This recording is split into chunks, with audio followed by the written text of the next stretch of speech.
Dans un endroit désolé, Rick est projeté à plusieurs mètres sur le sol pendant un combat et il est sérieusement préoccupé par la possibilité de mourir. À ce moment-là, ses mentors émergent de la fumée et, plutôt que de lui administrer les premiers soins, ils le félicitent pour ses améliorations au cours des 2 dernières années d'entraînement. Ils disent qu'il ne devrait avoir aucun problème avec les examens de rang E pour les aventuriers désormais. Les éloges sont agréables, mais il a toujours besoin d'attention médicale. Normalement, les aventuriers dans ce monde sont tous jeunes à cause de la pression physique qu'ils subissent, mais il y a encore quelques adultes qui ne renoncent jamais à leurs rêves. C'est pourquoi Rick essaie toujours de passer l'examen d'entrée. Il se rend au guichet de la réception et demande son ticket d'examen, mais pendant que la réceptionniste confirme ses détails, elle le reconnaît et lui rappelle avec excitation qu'ils se connaissaient auparavant. Rick ne la reconnaît pas au début, mais il se rappelle bientôt qu'il l'a vue pour la dernière fois il y a 2 ans. Ils étaient collègues et elle était vraiment choquée quand Rick a démissionné de son poste sans prévenir, et encore plus quand elle a appris qu'il avait quitté son travail pour devenir aventurier. Rick est un peu embarrassé, car les personnes de son âge, dans la trentaine, ne postulent généralement pas pour devenir aventurier. Normalement, on commence au ranger dans son adolescence et on monte au rang en 1 an ou 2. La réceptionniste demande ce que Rick a fait ces 2 dernières années, car elle n'a pas eu de nouvelles de lui. Rick explique qu'il était à peu près enfermé dans les montagnes tout le temps pour s'entraîner avec ses mentors. À ce moment-là, le buveur habituel de la guilde se rend au comptoir et commence à flirter avec la réceptionniste. Lorsqu'elle refuse, car elle travaille évidemment encore, le type ne veut pas accepter un non comme réponse et commence à se montrer un peu agressif. C'est alors que Rick décide d'intervenir, il tire le gars de côté et lui donne un coup léger à l'estomac, suffisamment fort pour le mettre KO instantanément. La réceptionniste s'excuse pour l'inconvénient causé par l'homme ivre, mais Rick dit que ce n'est rien, puisqu'il travaillait aussi comme réceptionniste et il ne comprend toujours pas pourquoi la guilde pense que c'est une bonne idée de servir de l'alcool ici. Après avoir reçu son numéro d'examen, Rick se dirige à l'extérieur où une servante nommée Rhéanette le salue. Elle lui demande s'il a terminé son inscription et Rick confirme, la remerciant d'avoir attendu pour lui. En disant cela, il regarde fixement la poitrine généreuse de Rhéanette. Elle le réprimande pour cela, alors Rick essaie de changer de sujet et de parler de son excitation pour l'examen. À l'intérieur, les autres aventuriers sont choqués par l'empreinte de main laissée sur l'armure de l'homme ivre, car cette armure était faite d'acier dense, donc celui qui a fait cela doit être sérieusement fort. 2 gars entre eux reconnaissent l'homme ivre d'une affiche de recherche qu'ils ont vue il y a quelque temps. Son nom est Donro et il est un ancien aventurier de rang à rechercher pour 30 agressions. La réceptionniste sait que c'est Rick qui a fait cela, mais s'il a vraiment pu abattre un aventurier de rang A, alors il est peut-être surqualifié. Pendant ce temps, Rick passe un examen médical et sa taille est mesurée à environ 1,74 mètres. Les médecins sont surpris que Rick passe ce test alors qu'il a déjà 32 ans. Après cela, tous les candidats sont conduits dans la salle suivante où ils doivent placer leurs mains sur la boule de cristal pour mesurer leur mana. La boule s'illuminera en fonction du niveau de mana d'une personne. Les autres touchent la boule et obtiennent des résultats variés, le plus élevé étant un C, mais quand c'est au tour de Rick, la boule s'illumine à peine. L'examinateur donne à Rick un F pour son test de mana. Les autres candidats commencent à se moquer de Rick pour son faible score en mana lorsqu'il quitte la salle, mais une fois que l'examinateur appelle le prochain candidat, la boule éclate spontanément. Le test suivant mesure les capacités offensives des candidats, et ils sont invités à frapper la tige verte aussi fort qu'ils peuvent. C'est un sac de slim spécial qui peut absorber beaucoup d'impact, donc ils n'ont pas à s'inquiéter de l'endommager. Rick se souvient de s'être entraîné avec le sac de slim une fois et à l'époque, l'un de ses mentors lui avait dit qu'il devait être capable de détruire un sac de slim doré avec seulement ses poings. Rick ne pensait pas que c'était possible puisque le sac de slim doré est aussi dur qu'un croc de dragon, mais son mentor lui a dit que c'était le minimum à faire s'il voulait devenir aventurier. Et puisque son mentor pouvait détruire un sac de slim doré sans effort avec un seul coup de poing, Rick est devenu motivé à s'entraîner jusqu'à le briser, même s'il devait le frapper 50 000 fois par jour. Il détestait cet entraînement, mais de retour au présent, les candidats commencent à se mettre en ligne pour frapper le sac de toute leur force. Après que le premier candidat l'a frappé, le prochain appelé est le deuxième fils de la famille Diarmui, et il est réputé que sa magie est aussi puissante que celle d'un aventurier de rang C, bien qu'il n'ait que 11 ans. Le garçon commence par lancer un sort de flamme infernale, et tout le monde est surpris, y compris Rick, bien que surpris parce que le sort est si petit. La boule de feu est lancée et touche la cible, et les juges sont en fait impressionnés par la puissance du garçon. Rick est encore plus surpris puisque les boules de feu que son professeur de magie lui lançait étaient beaucoup plus mortelles que ce que ce garçon venait d'utiliser. Naturellement, Rick suppose que la boule de feu du garçon doit être aussi puissante que celle de son professeur, mais peut-être que le garçon l'a réduite pour ne pas détruire le bâtiment. Alors que l'examen de puissance des attaques continue, c'est finalement le tour de Rick. Mais alors qu'il s'avance vers le sac de Slim, l'examinateur l'interpelle et lui demande s'il a vraiment plus de 30 ans. Rick répond oui, alors l'examinateur lui dit qu'il est trop vieux pour faire ce genre de choses. L'entraînement ne donne généralement pas beaucoup de résultats à moins qu'il ne soit commencé très tôt dans la vie, et avec le mauvais score de Rick à l'examen de mana, il devrait abandonner avant de se ridiculiser. Rick sait que les gens le jugent pour être trop vieux, et il a vraiment envie d'abandonner, mais il a travaillé trop dur pour arriver à ce point, frappant des sacs de slim jusqu'à ce que ses jointures soient rouges de sang, et il a continué à frapper. Toute cette douleur doit compter pour quelque chose, alors même s'il est désavantagé par son âge, il va donner tout ce qu'il a dans le bide. Rick enroule son poing et lorsqu'il frappe le sac, il éclate partout et traverse le mur, laissant tout le monde choqué, y compris Rick, car il ne s'attendait pas à ce que le sac soit si faible. Le garçon ne peut pas croire ce qu'il vient de voir et il est frustré par le succès de Rick puisque c'était censé être sa scène pour briller. Mais il peut accepter de perdre contre Rick pour le moment, car sa spécialité est vraiment la magie défensive, alors il s'assurera de surpasser Rick au prochain test. Cependant, lorsque le test suivant commence, le garçon reste sans voix en voyant que Rick a encaissé un sort de nature de 4e ordre sans problème. L'examinateur complimente Rick pour être assez compétent pour bloquer ses attaques et Rick apprécie cela plus qu'il fait de son mieux. L'instructeur ne pense pas que Rick donne vraiment tout ce qu'il a, car il n'utilise qu'un sort de premier ordre pour se défendre jusqu'à présent. Il conseille donc à Rick d'utiliser un niveau supérieur de magie défensive à partir de maintenant. Cependant, Rick l'informe qu'il ne sait en fait utiliser que des sorts de premier ordre, donc il fait vraiment de son mieux. L'examinateur ne peut pas croire que Rick ne peut utiliser que des sorts de premier ordre, car il a un contrôle si précis sur son mana. Mais Rick l'assure qu'il n'y aura pas de problème, car d'après ce qu'il a vu jusqu'à présent, ces sorts de premier ordre devraient suffire à gérer tout ce que l'examinateur peut lui lancer. L'examinateur prend cela comme une insulte personnelle, alors il se prépare à utiliser un sort de 5e ordre pour montrer à Rick qu'il ne devrait pas le prendre à la légère. Il lance le sort et déclenche un cyclone de choc, une onde de choc massive résonne à travers le royaume si loin qu'un chevalier de l'autre côté de la ville peut l'entendre. Quelques minutes plus tard, Sylvester arrive au centre d'examen pour comprendre ce qui se passe.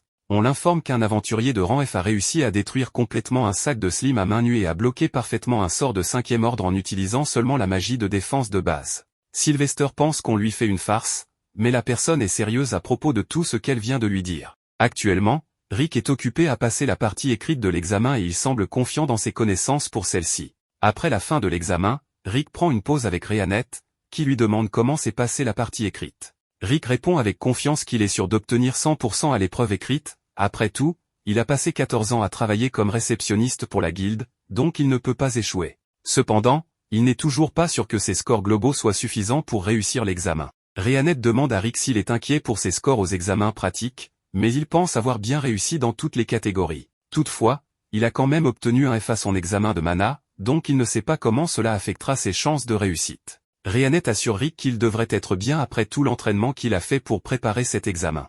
Mais, quelques instants plus tard, le garçon de tout à l'heure vient voir Rick et lui crie dessus pour avoir trop bien réussi les tests. Rick ne sait pas de quoi il s'agit, donc il suppose que le garçon, Fried, s'est perdu ou quelque chose du genre, alors il lui propose de l'aider. Fried est contrarié parce que c'était censé être le jour où il montrerait ses compétences exceptionnelles à tous les paysans, mais Rick l'a surpassé, donc il pleure maintenant. Rick essaie de dire à Fried qu'il n'avait pas l'intention de lui voler la vedette, mais la sœur de Fried arrive déjà et, en voyant son petit frère pleurer, commence immédiatement à crier sur Rick. Rick demande si elle est parente de Fried, alors elle se présente comme Angelica Diermui. Fried ne perd pas de temps à dire que cet homme de 40 ans a gâché sa journée. Rick est offensé et dit qu'il n'a que 30 ans, mais Angelica et Fried continuent de l'appeler un homme de 40 ans. Finalement, Angelica jette son gant à Rick pour le défier en duel, et Rick ne réalise pas que c'est un défi, donc il ramasse le gant parce qu'il ne veut pas qu'il soit taché. Malheureusement, selon les coutumes nobles, ramasser ce gant est une déclaration d'intention de se battre, donc Angelica fixe joyeusement un lieu pour commencer le combat.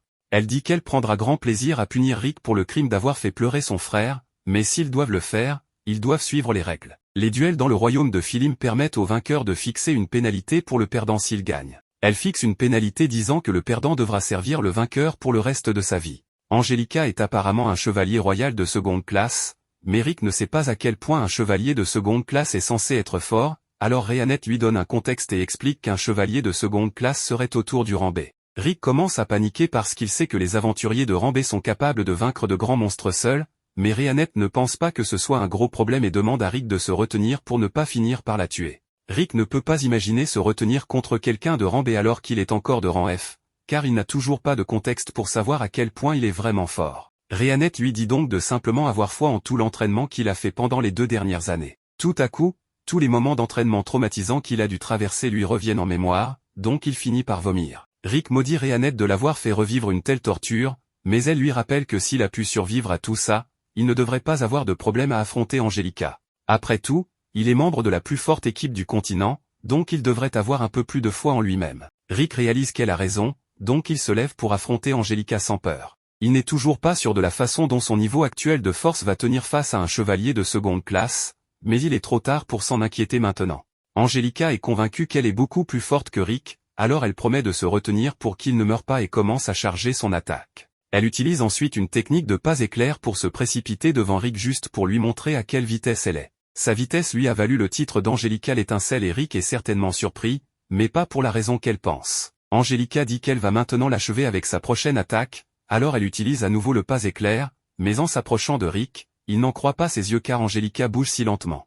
Les échelles de puissance devaient être très exagérées si elle pensait qu'elle méritait le titre d'Angelica l'étincelle car elle bouge plus lentement que sa vitesse de course normale. Rick esquive facilement son coup et Angelica n'en revient pas car il devrait être impossible pour un aventurier de rang F de suivre sa vitesse. En fait, seuls les premiers chevaliers de classe ont déjà réussi à réagir à sa vitesse, donc elle rationalise en disant que Rick a juste eu de la chance, mais elle ne laissera pas cela se reproduire. Elle utilise à nouveau le pas éclair, mais aux yeux de Rick, elle bouge toujours très lentement, alors il se demande comment elle a pu atteindre le rang B comme ça. Il commence à réaliser qu'il pourrait en fait être assez fort, mais juste au moment où il se prépare à esquiver l'attaque d'Angelica, elle trébuche sur une pierre et libère brièvement une attaque verticale imprévisible. Rick ne peut prédire aucun des coups, donc il a du mal à esquiver et au moment où Angelica finit par s'arrêter, il ne pense plus pouvoir se dire fort car il était complètement impréparé pour cette attaque. Cependant, Angelica ne l'était pas non plus car elle n'avait rien planifié de tout cela. Elle essaie de garder son calme et dit à Rick qu'elle est impressionnée qu'il ait réussi à esquiver sa dernière attaque parce qu'elle avait totalement prévu cela,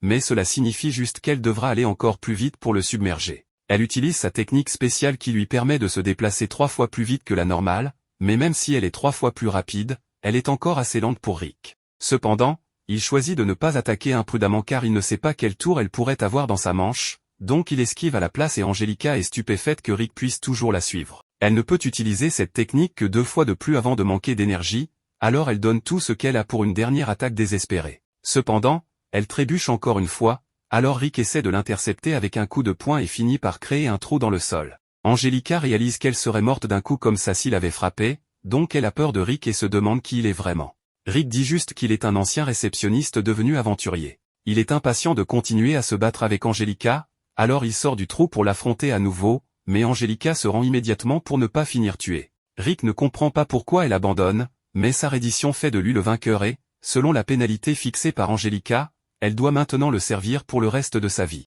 Angelica avait complètement oublié cette pénalité, donc elle fait la seule chose à laquelle elle peut penser et s'enfuit. Rick ne se soucie pas vraiment du pari, donc il ne la poursuit pas et les résultats de l'examen vont bientôt sortir, alors il doit retourner vérifier s'il a réussi. C'est à ce moment que Rhéanette dit à Rick que le reste de ses mentors viendra vérifier sur lui et Rick commence à paniquer parce que leur présence signifie toujours des ennuis. Selon la légende, vaincre le monstre ultime Kaiser Al-Sapieto permettrait d'obtenir les archives akashiques qui exaucent tous les souhaits, en gros, leur Dragon Ball. Malheureusement, personne n'a encore réussi, mais l'auteur espère que de futurs aventuriers réussiront là où ils ont échoué. L'un de ses espoirs est Rick, qui a lu la légende dans un livre lorsqu'il était enfant.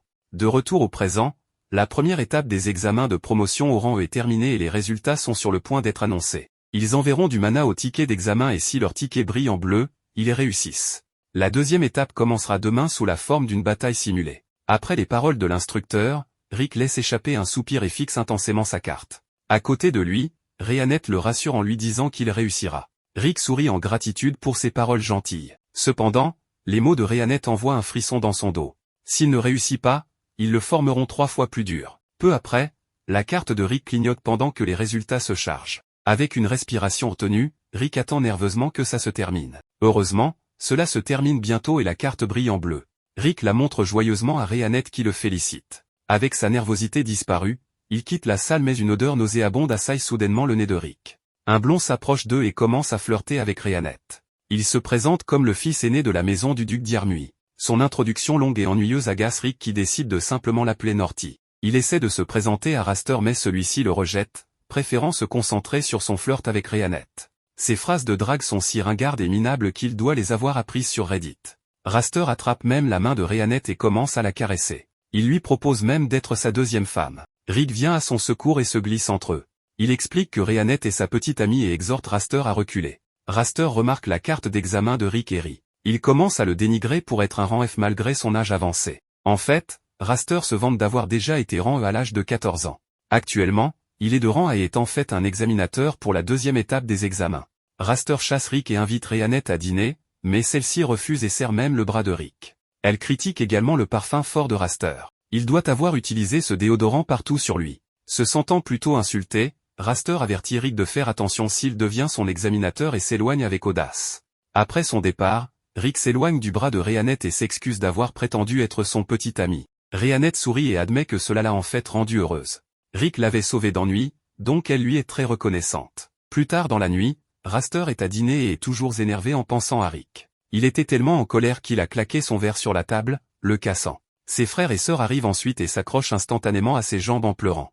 Il s'agissait de Fried et Angelica. Il commence à raconter à Raster comment un homme d'âge moyen les a intimidés. Raster est stupéfait que quelqu'un ait fait pleurer ses adorables frères et sœurs. Cependant, la description lui fait immédiatement penser à l'homme qu'il a rencontré plus tôt, Rick. Après avoir demandé plus de détails à ses frères et sœurs concernant l'identité de l'homme, il sourit méchamment. Le lendemain, Rick est très nerveux à propos de son examen. Si Raster devait être son examinateur, il le rendrait sûrement plus difficile que nécessaire. Heureusement, une autre personne s'approche bientôt d'eux et se présente, il s'agit de Lynx Loroth, celui en charge du deuxième examen de Rick. Rick se réjouit car ce n'est pas Raster, mais Lynx est en réalité un fan de Rick. Lynx est tellement impressionné par la détermination de Rick à devenir aventurier malgré ses 32 ans. En tant qu'homme d'âge moyen lui-même, il est motivé en regardant Rick. Il partage même comment il est devenu aventurier à 24 ans. En fait, Lynx espère encore atteindre le rang A malgré ses 40 ans passés. Cela lui a pris 20 ans pour atteindre le rang B, mais il n'a pas abandonné. Les deux vieux reconnaissent la passion de l'autre et se serrent la main.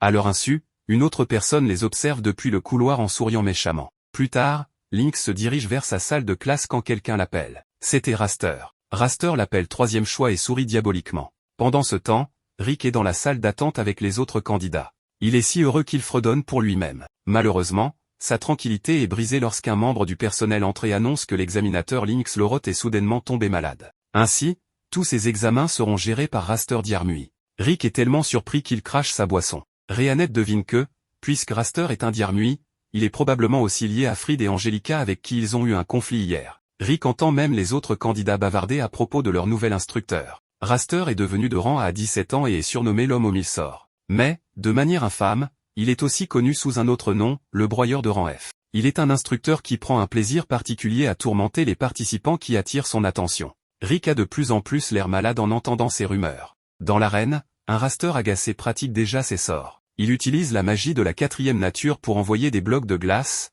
remplissant tout le champ de débris de l'impact. Derrière lui, un vieil homme en costume l'appelle, c'était un de ses gardes d'élite. Pendant ce temps, Rick continue de faire les 100 pas frénétiquement dans le couloir, se demandant ce qu'il va faire car il est certain que le rang à Raster ne le laissera pas passer l'examen. Il dit à Rhianette qu'il est tellement effrayé qu'il veut s'enfuir et rentrer chez lui. Mais s'il le fait, son maître triplera son entraînement et cela le mènera à une toute autre expérience de l'enfer. Rhianette dit à cet enfant immature de ne pas se laisser ébranler par ce que les autres disent de lui et de se concentrer plutôt sur le côté positif. Elle pense que les critiques des gens peuvent aussi être utilisées pour gagner en confiance. Elle-même croit en les capacités de son ami et reconnaît sa force même si Rick lui-même a abandonné. Rhianette met sa confiance en lui et est certaine qu'il réussira l'examen. En jugeant par les combats qu'il a déjà menés, elle l'assure qu'il vaincra Raster, le gars au mauvais parfum.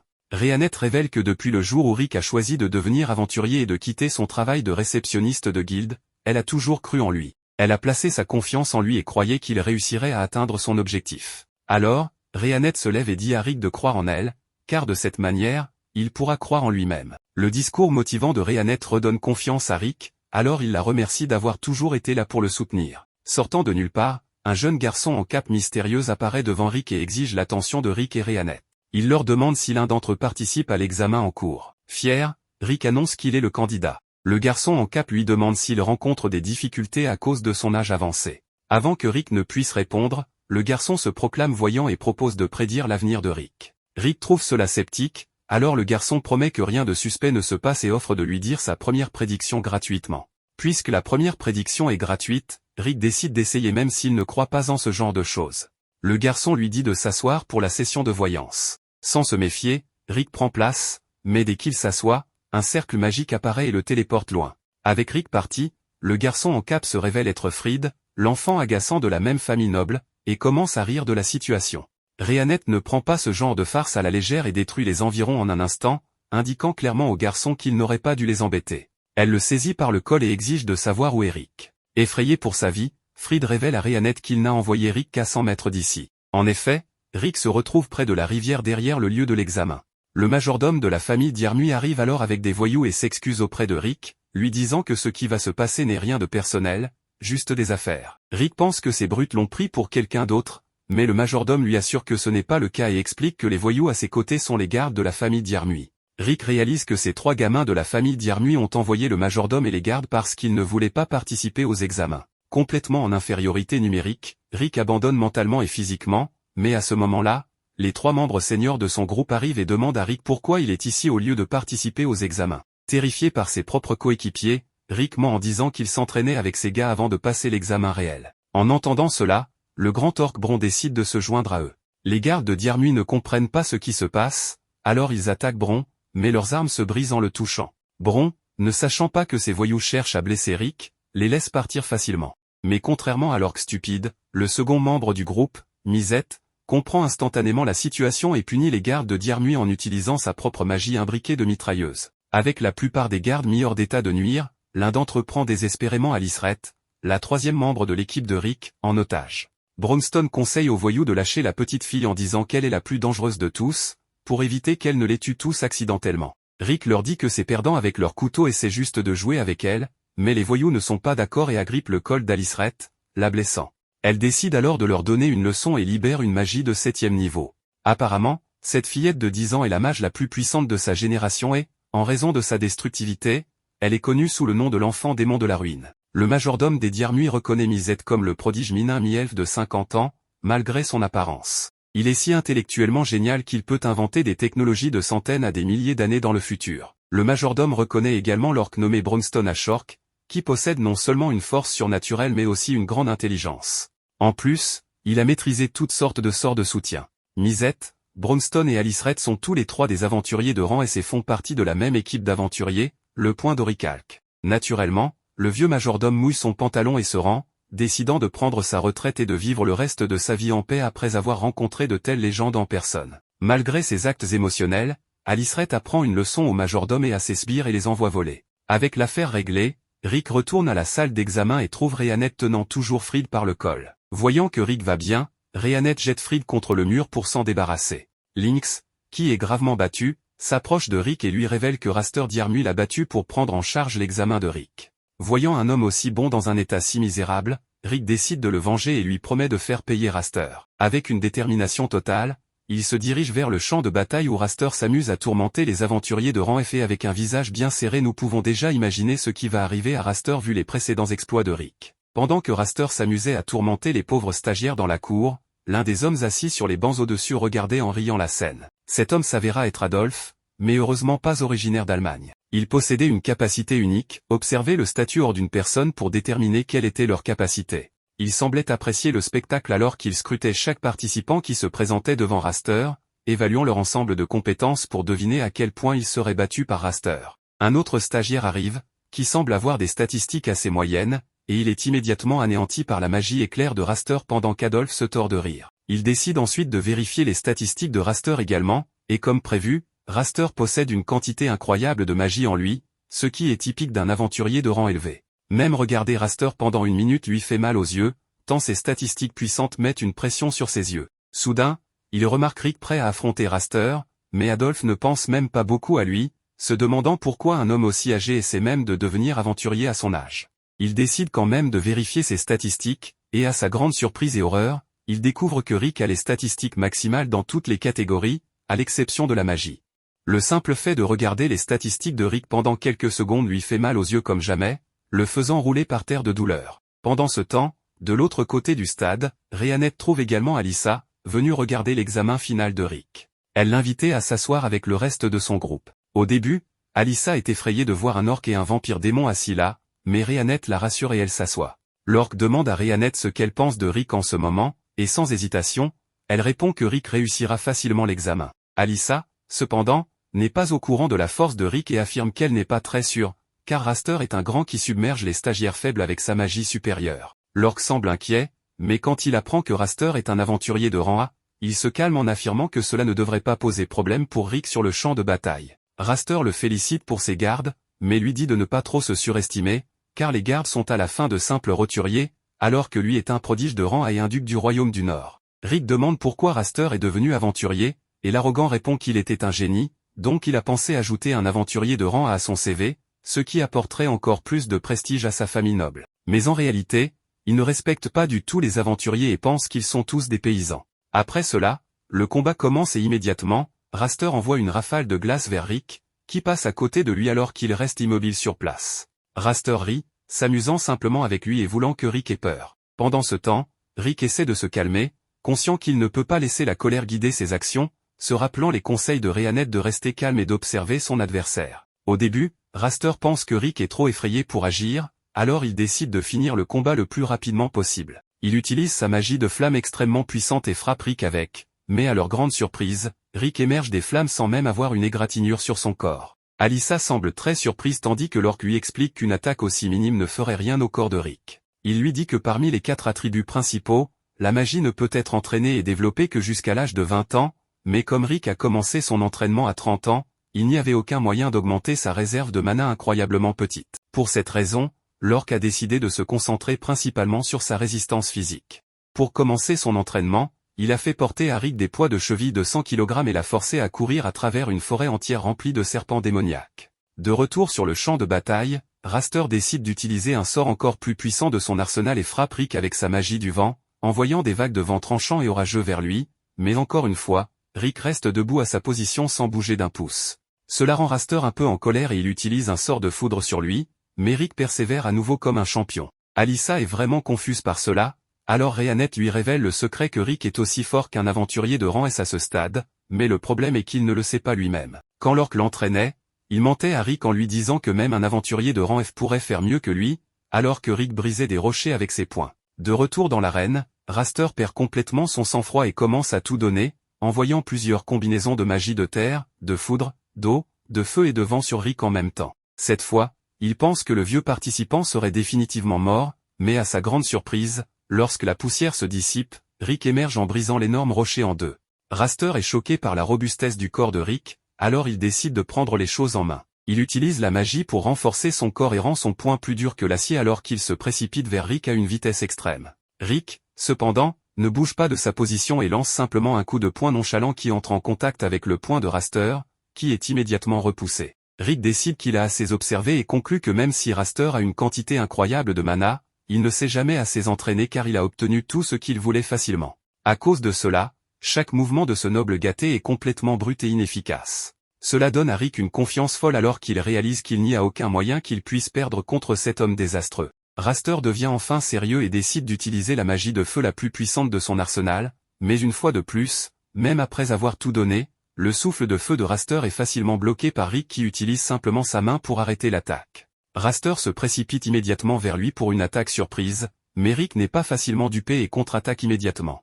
Heureusement, Raster a réussi à transformer son corps en acier, ce qui l'a à peine sauvé d'être pulvérisé. Même après tout cela, Raster n'est pas prêt à reconnaître les compétences de Rick et appelle cela une coïncidence. Cela enrage Rick alors qu'il se souvient de tout l'entraînement qu'il a dû subir, comme survivre dans le nid d'un dragon, courir à travers des explosions et même se noyer dans un étang venimeux. Il se souvient comment Misette l'a poussé d'une falaise, comment Alice l'a écrasé sous un rocher et comment il a été frappé par des troncs d'arbres tombant pendant l'entraînement avec Rhéanette. Heureusement, l'orque connaît une magie de guérison spéciale qui peut ressusciter un homme s'il est mort très récemment, et c'est ainsi que Rick a réussi à dépasser ses limites dans l'arène. Raster utilise sa magie de terre pour lier Rick avec de très fortes racines, tout en commençant à chanter un long sort qui crée une multitude de racines autour de lui, l'enveloppant complètement. Rapidement, il devient attaché au golem d'arbre et dit à Rick de dire ses prières, car il ne quittera pas cette arène en vie. Rick crée un petit souffle d'air, l'une des magies les plus basiques de ce monde, mais il a confiance en lui car il a pratiqué cette magie des millions de fois.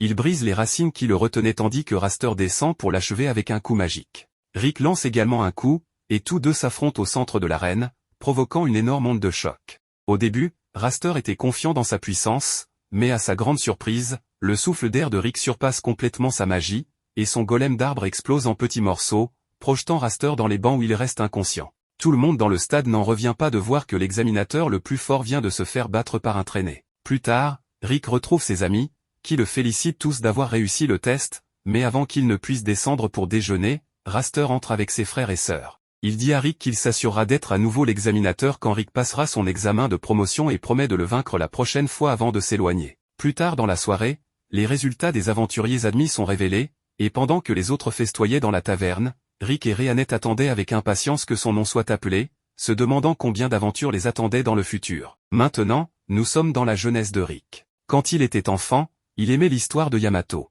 Dans cette histoire, il est raconté qu'en battant le monstre le plus puissant appelé Kaiser Alsapieto, on obtient un trésor qui exauce n'importe quel vœu, les registres akashiques. Cependant, Yamato n'a pas pu vaincre ce monstre, et l'un des enfants qui rêve maintenant de devenir aventurier pourra obtenir ce trésor et réaliser ses rêves. Rick s'est inspiré de cette histoire, disant à ses parents qu'il veut devenir aventurier, mais sa mère lui dit que c'est un travail dangereux et qu'il pourrait mourir à tout moment. Elle préfère donc qu'il se consacre à autre chose. Son père lui demande d'arrêter de croire en ses contes de fées, au lieu de cela, de chercher un emploi stable. Quand Rick va à l'école, un des professeurs le félicite car, après l'avoir examiné, ils ont découvert qu'il possède un marqueur de compétences innées. Il lui dit qu'il est assez rare de trouver des personnes avec des marqueurs, bien qu'il ne sache pas quelle est sa compétence, mais ce n'est pas quelque chose qui se manifeste par l'entraînement. Il doit donc lui donner du temps. Rick est super heureux de cette nouvelle car c'est quelque chose que Yamato avait aussi, voulant dire fièrement à ses parents le jour où cette compétence se manifestera, sans renoncer à devenir aventurier. À partir de là, les jours de Rick passent, mais sa compétence innée ne se manifeste pas. Il a aussi des tentatives échouées de créer de la magie. Tout à coup, ces jours se sont transformés en semaines, puis en mois, et même en années, arrivant au moment où Rick annonce à ses parents qu'il a trouvé un travail comme réceptionniste dans une guilde appelée Tiger Rod, ce qui les a rendus très heureux. Cependant, le temps continuait de passer, et Rick ne semblait pas très enthousiaste en voyant les aventuriers passer devant ses yeux. Alyssa a rejoint le travail plus tard, et Rick arrive à un point où il doit ranger le livre des légendes de Yamato. Lorsqu'il atteint ses 30 ans, il continue d'aider Alyssa dans ce qu'elle ne maîtrise pas bien, car il a beaucoup d'expérience. Il en profite pour lui dire que des monstres sont apparus récemment dans le village, donc il y aura sûrement une mission. La plupart sont de bas niveau, donc ce sera sûrement une mission de classe D. Après cela, elle s'en va et, quelques secondes plus tard, un aventurier que Rick connaît, nommé Zaïd, arrive. Il commence à rire de manière agaçante, se vantant auprès de Rick de son emblème de niveau B, lui annonçant qu'il a enfin été promu. Entendre cela le touche un peu intérieurement, bien qu'il le félicite tout de même pour son succès. Mais en sortant du travail, Rick révèle qu'il est découragé car rien n'a encore changé pour lui, puisqu'il est assis au même endroit depuis 14 ans, faisant le même travail. Cherchant le côté positif, il voit qu'il a au moins un bon salaire, mais il se sent frustré en pensant à ce que serait sa vie s'il était déjà un aventurier. Soudain, des bruits et des cris de personnes alertent qu'il y a des monstres dans les environs. En courant vers le lieu du bruit, il voit qu'il s'agit d'un troll géant, ce qui le prend par surprise, sans avoir la moindre idée de ce qu'un monstre de niveau moyen fait là. Il voit qu'une fille passe par là sans souci, donc il se précipite vers elle pour se mettre devant et la protéger. Mais ce que fait cette fille, c'est passer devant pour lui demander de reculer,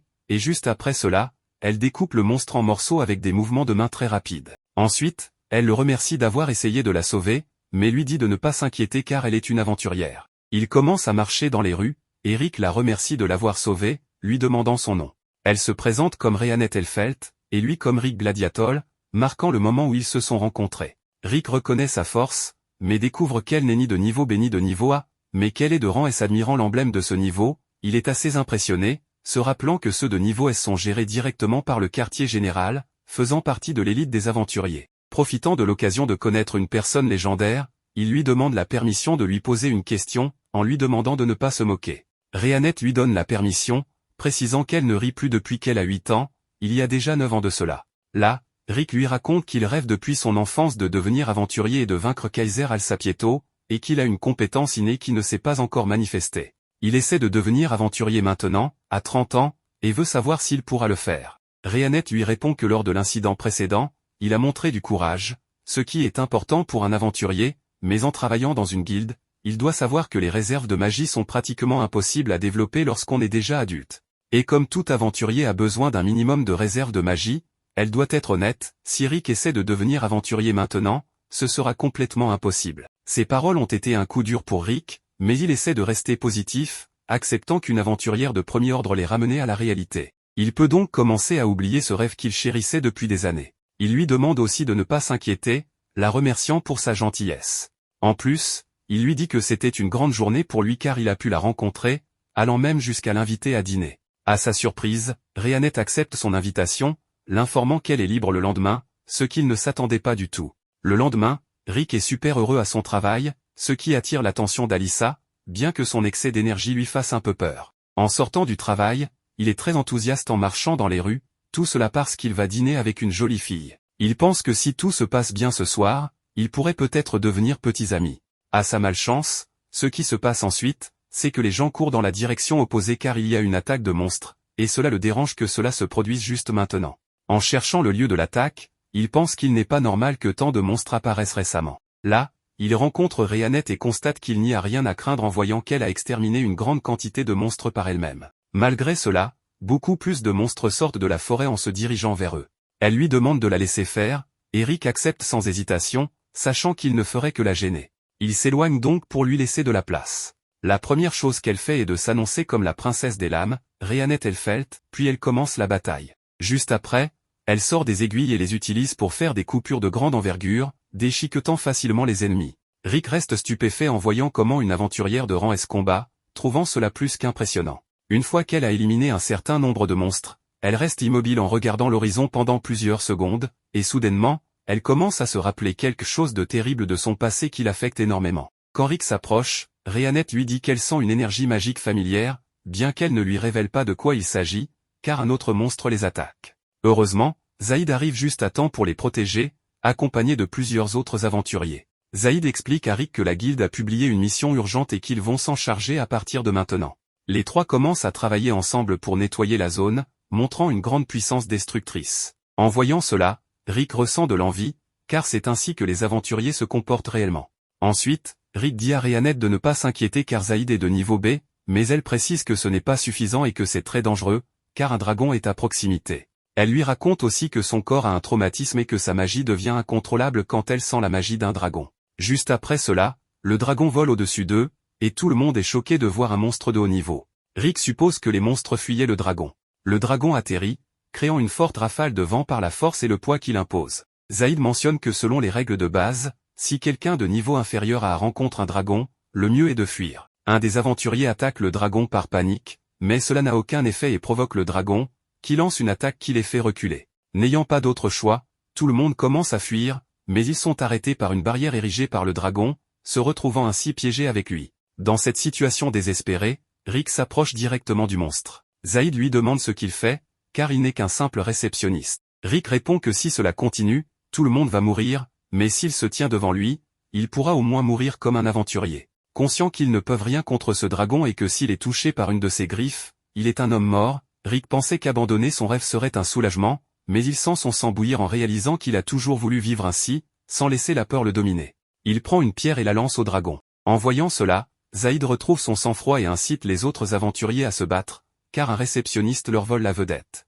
Les trois lancent des attaques contre le dragon, mais aucune ne lui fait de mal, et il voit le dragon commencer à préparer son souffle. Zaïd réagit rapidement en utilisant la magie du corps d'acier sur eux tous, leur permettant de survivre à l'attaque puissante du dragon grâce à cette magie défensive, bien que tous soient complètement affaiblis. Rhéanette est toujours incapable de faire face au dragon à cause de son traumatisme, mais Rick sort des décombres pour s'approcher du dragon et déclarer qu'il réalisera son rêve. Juste après, le monstre l'écrase avec une de ses pattes, mais soudain, le système active la compétence de Rick. Il parvient à se libérer de la patte du dragon, commençant à irradier une aura de grande puissance. Rhéanette est perplexe, car une telle quantité de magie émane de lui qu'elle est visible à l'œil nu.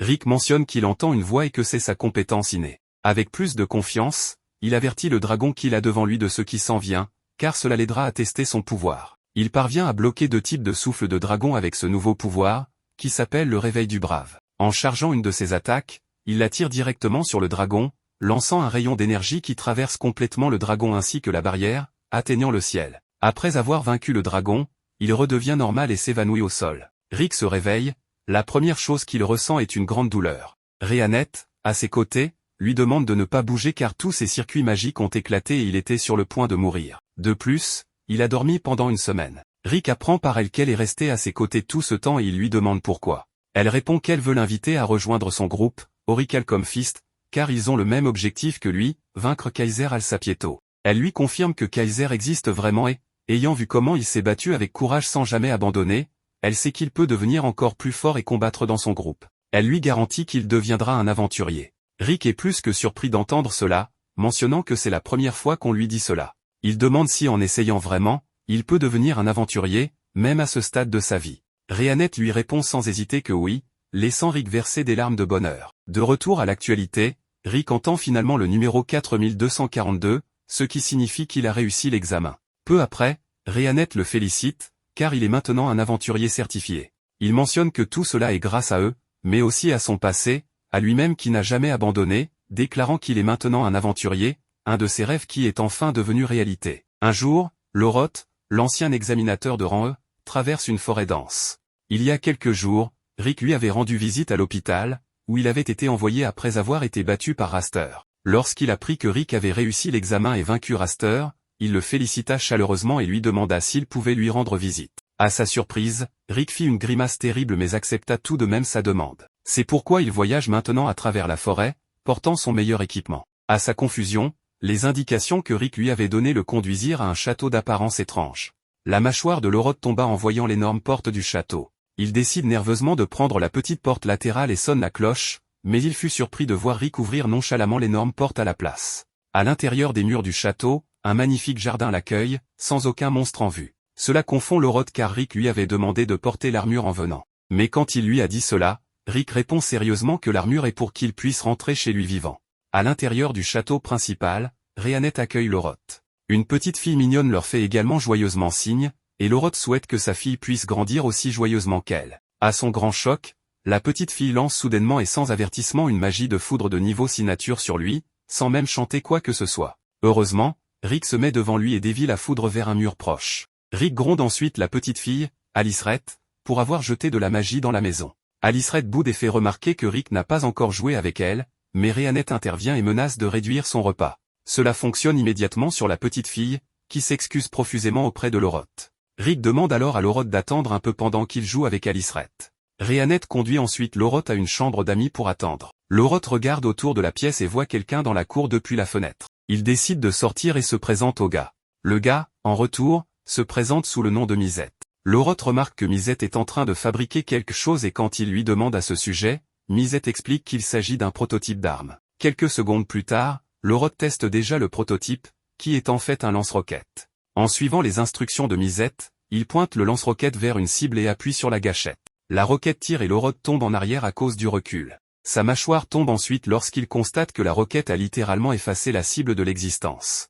Misette n'était même pas impressionnée, mais Loroth pouvait déjà voir les implications d'une telle arme si elle venait à être produite en masse, leur monde changerait définitivement. Loroth retourne au château en se demandant pourquoi toutes les personnes dans le château sont si absurdement fortes. Une autre scène le choque lorsqu'il voit un orque à l'intérieur d'une des pièces. L'orque le sentit facilement à l'extérieur et l'invita à entrer. À l'intérieur de la pièce, Loroth pouvait voir que des étagères recouvraient pratiquement tous les murs. Il devine que l'orque doit être l'intellectuel du groupe de Rick, et l'orque admet qu'il est celui qui entraîne principalement Rick. Quand Loroth apprend cela, il demande à l'orque s'il peut également participer à cette formation. Après tout, si Rick pouvait devenir assez fort pour vaincre Raster, alors il y avait peut-être aussi de l'espoir pour lui. L'orque regarde ses yeux et reconnaît sa détermination, il accepte donc de lui donner un peu d'entraînement. Pendant ce temps, Rick cherche Loroth quand il apprend de Misette qu'il a vu Loroth marcher dans la forêt avec Brufstone, l'orque. Rick est immédiatement horrifié et inquiet pour son ami car il sait à quel point Brufstone est masochiste. Quant à Loroth, il tombe maintenant d'une falaise avec 2 boules de fer attachées à ses pieds.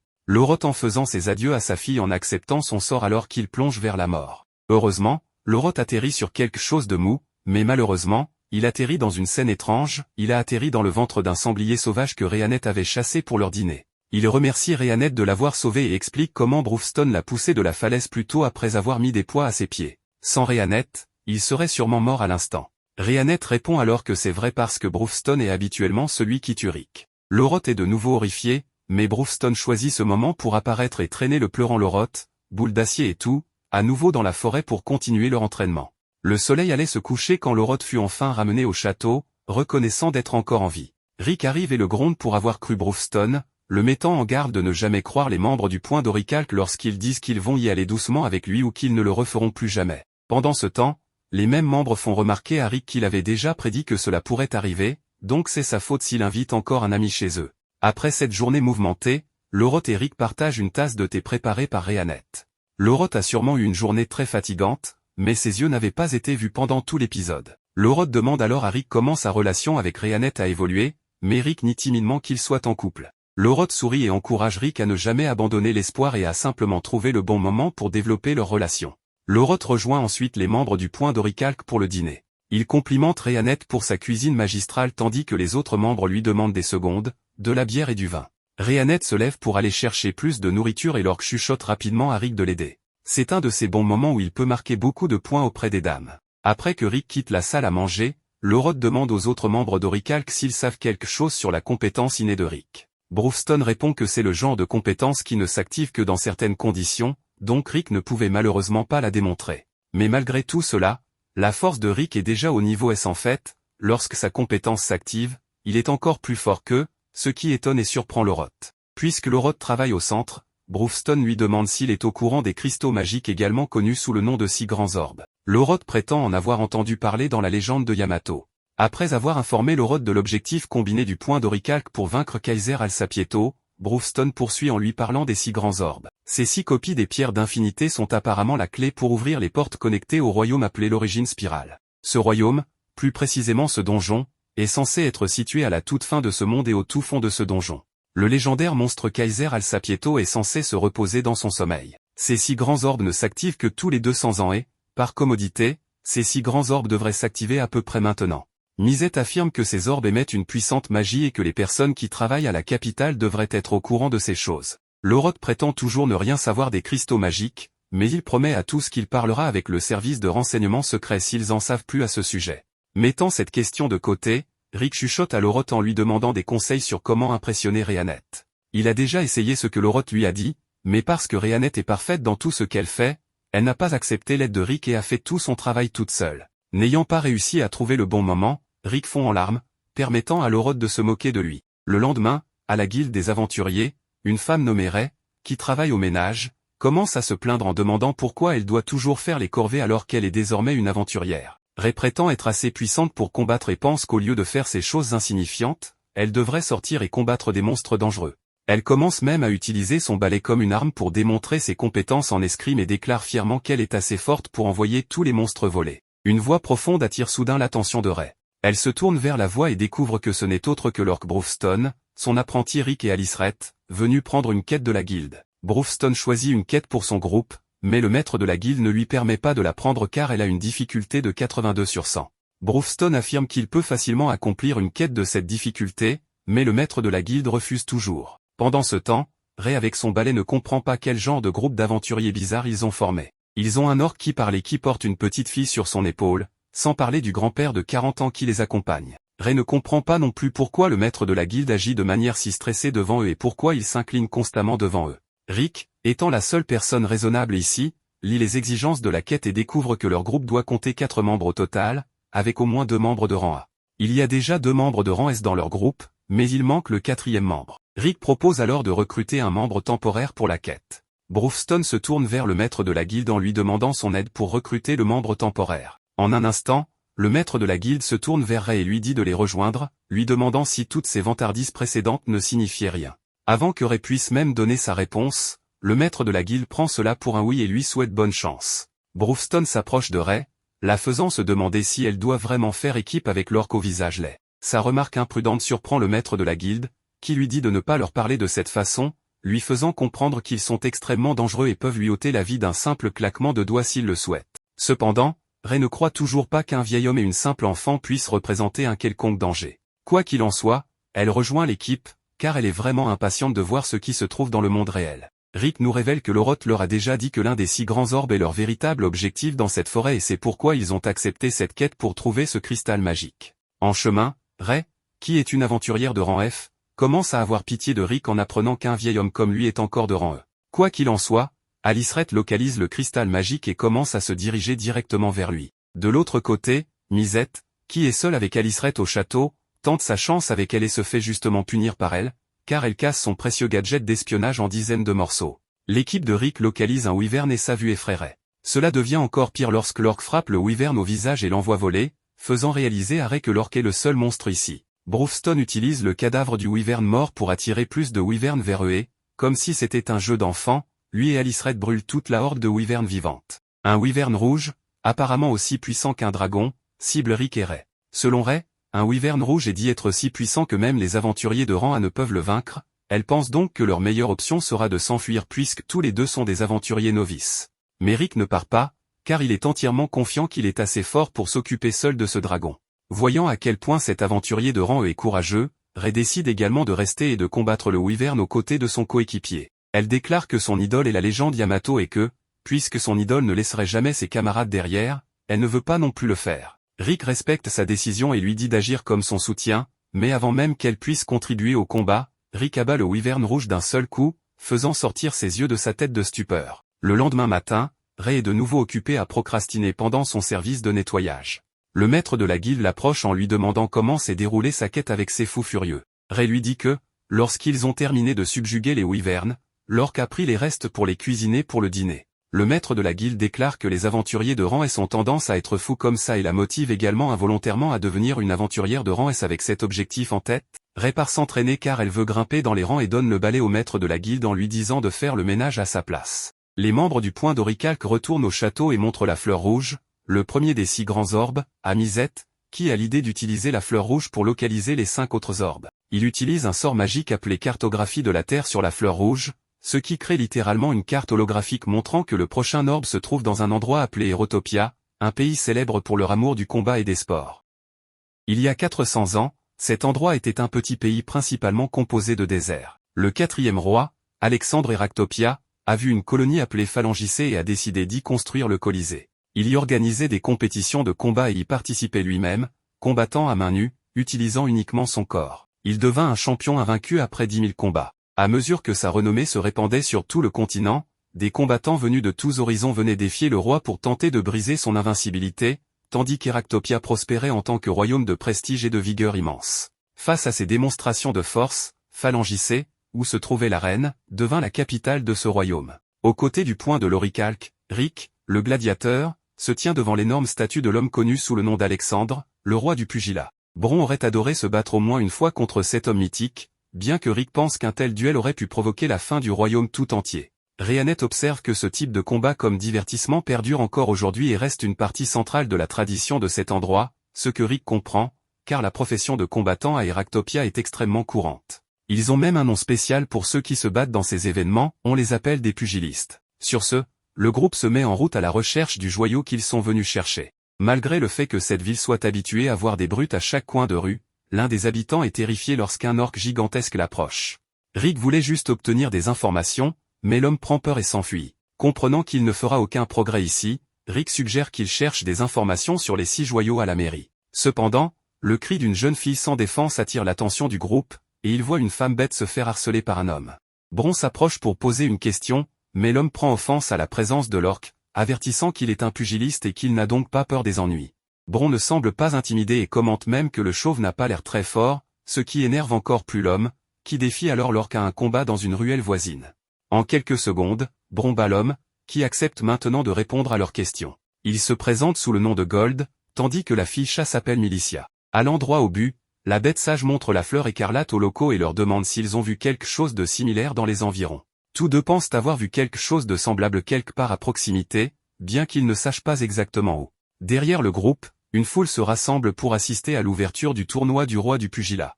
Gold s'excite et révèle qu'il s'agit du défilé d'annonce du tournoi de la ville, où le vainqueur devient le champion des pugilistes. La fille chat est impatiente que ces 2 mois menant à l'événement passent rapidement. Ce festival est si important qu'environ 500 000 spectateurs viennent à Eractopia chaque année pour y assister. Encouragé par la foule, il voit un pugiliste nommé Kelvin Wolwolf, qui a remporté le tournoi du roi du pugilat 5 fois, dont 3 fois consécutivement. Admirant le combattant porté par un éléphant à travers la foule, Gold rêve d'atteindre un jour ce niveau. En parlant d'un joyau sphérique brillant, Milicia remarque que la ceinture de champion de Kelvin porte une relique identique à celle vue par les étrangers. Bron la reconnaît comme étant leur souverain, l'un des 6 joyaux.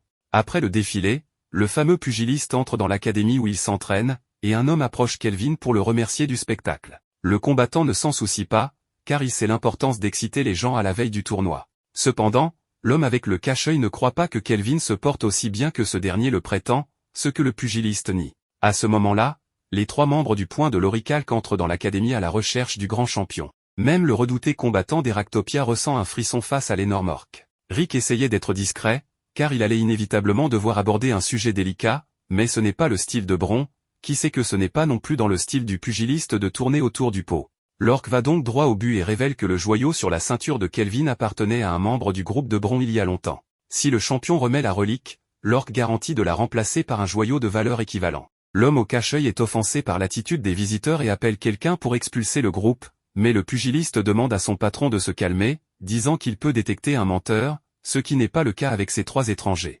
Cependant, il refuse de remettre le joyau, car cette ceinture est spéciale pour le peuple d'Erectopia et fait partie de la fierté de ce pays. En d'autres termes, la seule façon d'accéder à la ceinture est de gagner le tournoi du roi des points. Bron comprend les circonstances et s'excuse pour le dérangement, tandis que Rick se demande s'ils vont simplement laisser tomber. En suivant le chef du point de l'Orical Corps de l'Académie, l'homme au cache-œil pense qu'il devrait donner une leçon à ces étrangers présomptueux, mais Kelvin est sûr que les deux seraient morts si les choses en étaient arrivées à un affrontement avec ces 3-là. Après tout, le pugiliste a remarqué la présence intimidante de la servante et est certain qu'elle possède des capacités surprenantes. Quant à l'homme, bien que semblant normal, il semble avoir entraîné son corps à un degré extraordinaire et possède une aura difficile à comprendre. Enfin, Kelvin sait que l'orque porte en lui une puissance absolue. Dehors, Bron révèle son plan de devenir un pugiliste pour gagner l'événement et obtenir la ceinture. Pour entrer dans le tournoi, il faut passer les préliminaires organisés dans l'est et l'ouest du royaume, puis progresser à travers les rondes jusqu'à gagner le bloc où tout le monde est également qualifié.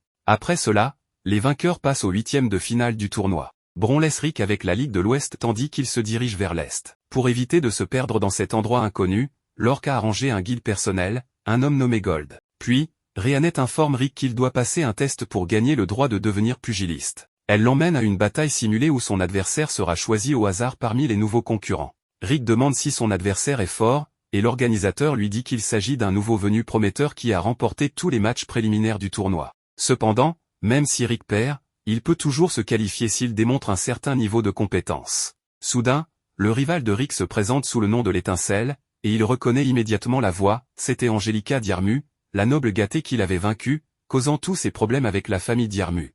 Cependant, c'est Angelica qui panique en réalisant que son adversaire est Rick Gladiator. Dans le public, 2 vieux hommes regardent la bataille simulée aux côtés de quelques autres hommes, alors que la beauté d'Angelica tend à attirer l'attention des hommes partout où elle va. Bien qu'elle ait rapidement gagné en notoriété pour son ascension fulgurante à travers les préliminaires, l'un des vieux hommes avertit de ne pas sous-estimer l'autre nouveau venu, notant que des surprises se produisent parfois dans le tournoi. Dans l'arène, Rick demande si le frère aîné d'Angelica est également en ville, mais elle lui répond qu'elle est venue seule, ce qui le rassure. D'un autre côté, Angelica est tendue face à l'homme qui l'a vaincue sans transpirer. Bien qu'elle n'ait pas besoin de gagner pour avancer, elle ne veut pas perdre ce combat. Bientôt, sa force serait à nouveau mise à l'épreuve lorsque l'organisateur commence le test. Une fois de plus, Angelica ne perçoit pas Rick comme une menace, mais elle se souvient de la façon dont elle l'a sous-estimé la dernière fois et promet de rester sur ses gardes en tout temps. Elle essaie d'utiliser son habileté de déplacement instantané, mais finit par trébucher et échouer, à sa grande surprise. Embarrassée, elle se relève et réessaie, pour découvrir qu'elle n'a pas trébuché après tout. En réalité, Rick la faisait trébucher d'une manière imperceptible à l'œil nu. Il lui demande si elle a apprécié la technique qu'il a récemment apprise, qu'il appelle la première des 8 astuces pour se détendre, le balayage de jambes. C'est une technique conçue pour démoraliser l'adversaire en l'empêchant de rester debout. Essentiellement, Rick balayait ses jambes si rapidement que même elle, une chevalière de 2e classe, ne pouvait le voir. Essayant de maintenir sa dignité, elle tente de garder ses distances, mais c'est futile, car à chaque fois qu'elle recule, elle est à nouveau balayée et atterrit maladroitement sur le champ de bataille. Alors qu'il continuait à la balayer chaque fois qu'elle se relevait, Rick semblait se sentir coupable de la facilité du combat et à féliciter la difficulté de synchroniser les balayages compte tenu de la vitesse incroyable de l'étincelle. Il l'encourage à rester dans le combat, promettant de se donner à fond maintenant, mais Angelica lève les mains et se rend immédiatement. Ainsi, Rick gagne son droit de participer après avoir balayé une noble femme 5 fois. Cependant, elle ne prend pas bien cette nouvelle humiliation infligée par quelqu'un qu'elle considère comme un vieil homme. Rick la corrige à nouveau en expliquant qu'il n'a que la trentaine. Angelica, maintenant en larmes, demande combien de fois elle doit être humiliée par lui avant qu'il ne soit satisfait. Rick explique rapidement qu'elle a mal interprété la situation et, désespéré de changer de sujet, il invite l'étincelle à aller manger quelque chose. Par coïncidence, il se retrouve dans une auberge gérée par Milicia et ses parents. Après avoir servi des collations à la table des pugilistes, la jeune fille Féline demande où se trouve Bron, semblant triste en apprenant que l'orque participe aux préliminaires de l'Est. Quand la serveuse s'éloigne, Angelica demande à Rick pourquoi il est devenu pugiliste, et il révèle que son objectif est de gagner le tournoi du roi des points. La jeune fille trouve son ambition offensive, mais est trop humble pour protester. Néanmoins, elle l'informe qu'il est impossible pour lui de participer cette année, expliquant que pour atteindre les huitièmes de finale, il faut parcourir un long chemin avec un temps insuffisant. Par exemple, seuls ceux qui ont remporté 40 matchs au cours du semestre ont accès à la Ligue, et le maximum qu'un combattant peut atteindre est de 10 matchs par mois. Avec seulement une semaine avant le début du tournoi, elle juge impossible que Rick y parvienne. Cependant, malgré son discours, Rheanet annonce qu'elle a programmé les 40 matchs de Rick sur une période de 4 jours, laissant l'étincelle sans voix. Plus tard, Rick se dirige vers son premier combat dans les préliminaires et apprend que son adversaire sera Grit Albert. L'organisateur, inquiet, explique que ce compétiteur est connu pour enfreindre les règles du tournoi en utilisant une arme, bien qu'aucune fouille corporelle n'ait jamais confirmé cela. Bientôt, Rick fait face à ce scélérat sur le champ de bataille, mais l'homme semble être désarmé. Dans son esprit, Albert voit Rick comme un vieil homme qui a tout donné pour devenir pugiliste à cet âge, et il a l'intention de l'écraser pour que cela en vaille la peine. Pour y parvenir, Albert utilise une pierre d'impact dans sa chaussure, augmentant ainsi sa force de frappe jusqu'à 30 fois. Dès que le combat commence, Albert jette sa veste sur le visage de Rick pour lui obscurcir la vue et le frappe de toutes ses forces dans la poitrine. Après cet impact insensé, il croit avoir brisé son rival, mais il s'avère que c'est la main d'Albert qui est complètement brisée. La pierre d'impact tombe alors de sa main, révélant son subterfuge. Rick se moque de son adversaire, suggérant qu'il devrait renforcer son corps avant de porter un coup aussi puissant avec cet objet, malgré le fait qu'Albert se souvienne avoir brisé des montagnes avec son poing. Néanmoins, il est temps pour Rick de contre-attaquer. Il prépare la deuxième des 8 techniques pour se détendre avec un coup de poing qui ne touche même pas son adversaire. Le vent formé autour du poing de Rick secoue le cerveau d'Albert jusqu'à ce qu'il perde connaissance. Avec cette victoire incroyable, le vieil homme observant les préliminaires se rend compte que Kelvin Woolwolf a enfin un adversaire digne de ce nom. Lorsque la nuit tombe, dans un établissement louche de Heractopia, un monstre nommé Jet dort paisiblement parmi de belles filles jusqu'à ce que quelqu'un frappe à sa porte pour annoncer qu'il est temps de travailler.